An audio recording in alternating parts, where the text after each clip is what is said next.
I don't know when, but sometime he decided not to try anymore. And it was a terrible shame. Godspeed, my brother. And God bless.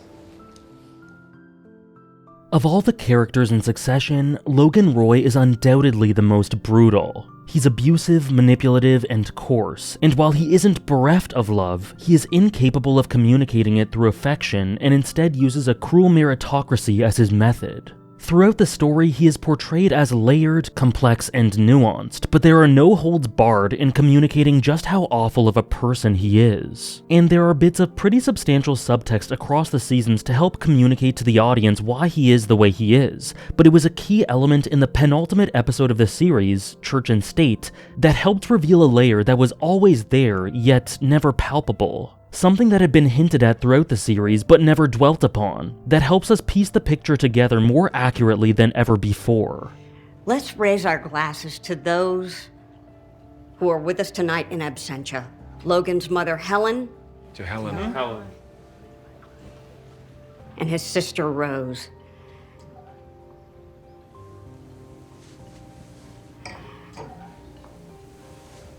So, cheers, everyone. Cheers.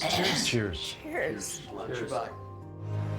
All those years blaming yourself for Rose, I'm not interested. that really wasn't your fault. This, though, this is your fault. This empire of shit. Time to pay up. With the information used to sabotage an oblivious Rhea in this moment, and through Ewan's attempts at comforting Logan, it's clear that it was common knowledge to all that the topic of Logan's sister Rose was a sore subject to say the least, and that he blamed himself to some extent for her fate. But none of the specifics were given by anyone involved, and it seemed to be some sort of unsaid secret. It's the sort of thing that I personally made note of at the time, but it faded into the back of my mind and I hadn't really thought overly much about it for a while. That is, until it was explicitly brought up again by Ewan during Church and State at Logan's funeral. And this detail connected his character in ways we never could have imagined. He always believed that he brought home the polio with him, which took her. I don't even know if that's true. But our aunt and uncle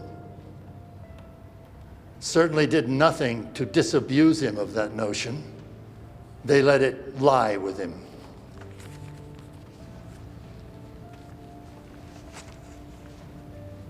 I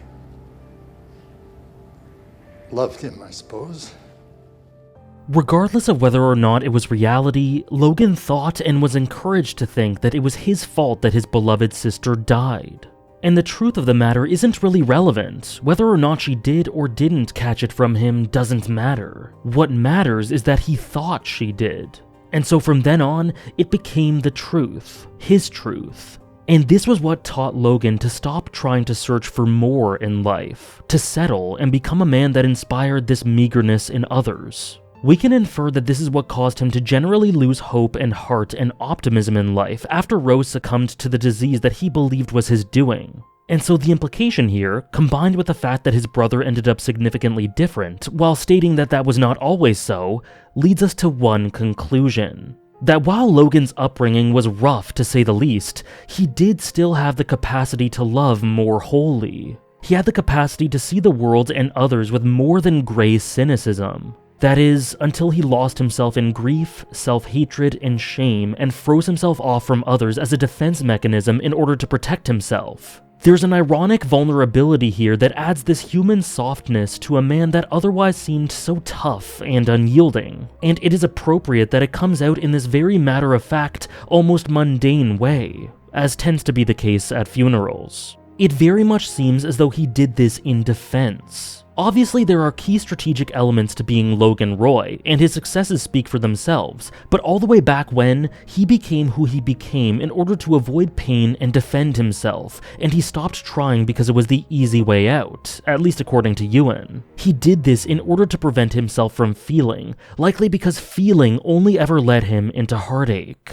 And he could have persisted through his guilt, and he likely would have been rewarded for it with loving relationships with his lovers and children. But that would have required him to keep trying. While it is strange to think of Logan Roy as someone who is vulnerable, someone who stopped trying and gave up, Ewan's words here help us see why he was as much of a scared man who wanted to reach out to his children but had taught himself not to, as he was the ruthless tyrant we know him as. And that puts into perspective the weight in his attempts to bring the family together at the beginning of Season 4. He undoubtedly cared and wanted more love, but he had conditioned himself to being the worst possible person suited to getting it. It's not the key to him, but it's one of those things. I think it's not untypical of a funeral, right, where you see a person in a new light. Suddenly someone who you've not met from their past comes up and you discover something new, not necessarily something that completely alters your sense of them, but just another angle. As stated by showrunner Jesse Armstrong, this isn't an element that fundamentally recontextualizes the entire character of Logan Roy, but it does offer insight and an extra layer, and it does give some of his more somber, sensitive scenes a bit more context and weight. His generation, and most specifically, him and his brother, grew up hardened, rougher and colder than anyone could know, challenged by the world in ways that would push them to their absolute limits. But while Ewan at least tried to maintain a moral core and a sense of decency, regardless of whether or not he succeeded on every level he attempted, Logan gave up. He gave up and stopped trying to have faith in his ability to be decent, and in the world, and his place in it. He was still capable of love, and he is not lying when he tells his children that he deeply cares for them. But it's a hateful, manipulative, and toxic love, one that conflates affection with brutality and abuse. He viewed the world as cruel and maybe subconsciously thought that the only way in which he could properly show his love for his children was through showing them how to be a killer so that they could not let the world destroy them like it had done him. But because he stopped trying, he was never properly equipped with dealing with the world in a way that would help his children. And so all he ended up doing was breaking them in fundamental ways. Maybe the poison drips through. But this isn't to say that Logan lived a life full of regret. Past a certain point, I don't believe that he would have changed the vast majority of how he approached life. Because after those formative years, his trauma and pain had foundationally altered and chiseled him, and the armor he wore became molded to his skin. He embodied his damage and became this magnificent, awful storm that only knew how to live in one way. And while that awesome power of his is what will go down in history, I do still think that that tiny bit of regret, of shame, of pain at Rose's loss, of yearning for the affection of his kids, I think that was still there. I think it's plain as day during his final hours, tiny but palpable. Yet all that will remain of him is what he wanted others to know, and all that he will inspire in others is this meagerness that brings forth all the cowardly colors of life, and this meagerness that he never would have had if his sister had just stayed healthy. His legacy will be carried on, and his philosophies will have shaped the world and the direction it would go in the future, but that direction does not make for happy reading for all of the reasons that Ewan described. A fitting and tragic tribute to the legend of Logan Roy. Many thanks for watching.